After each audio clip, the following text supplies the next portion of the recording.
Qantas is training up new recruits after cutting 9,500 staff during the pandemic. I'm feeling like I'm taking your desserts. Now it needs them back following months of flight delays and complaints over lost baggage and cancellations.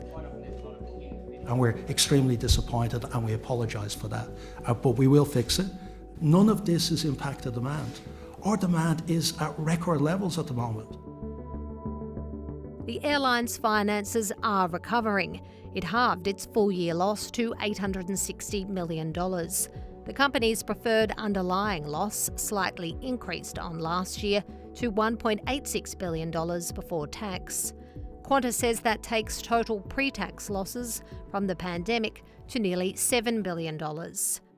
Certainly, the next financial year looks a lot better, and I should imagine Qantas will go back into profit next year.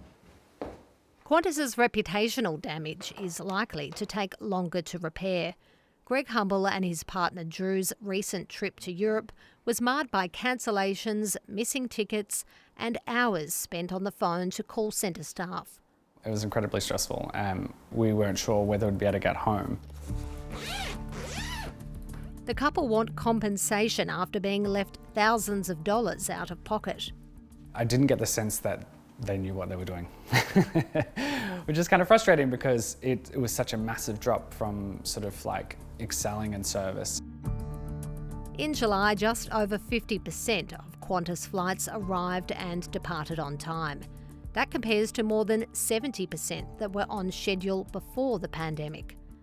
Last month, Jetstar had the most cancellations of any domestic airline. Unions say staff morale is at an all-time low, adding to the airline's poor performance. It is not unusual for 50 out of the 60 people to call in sick on any given shift. Engineers have started industrial action over pay and conditions. They're clocking on 1 minute later to frustrate management.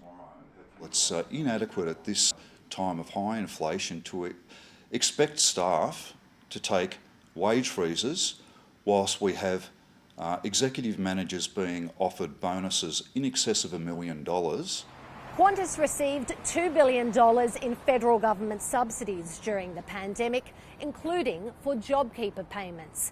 The airline is nearly $4 billion in debt, yet it's handing $400 million to its investors through a share buyback. The co-founder of job ad website Seek, Matt Rockman, says Qantas's reputation among business travellers is trashed. There's no other way to put it but quite pissed off with the delays, the baggage issues, the cancellations. It's just not the reliable airline it once was. Are you excited? I am very excited. He's one of many customers calling for the airline's boss Alan Joyce to go. The government in 1995 selling Qantas was a mistake, and I think both Qantas shareholders and Australian passengers are the losers here.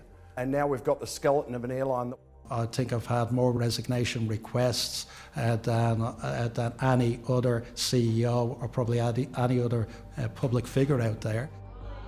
A sign that, like so many of his customers, Alan Joyce isn't departing anytime soon.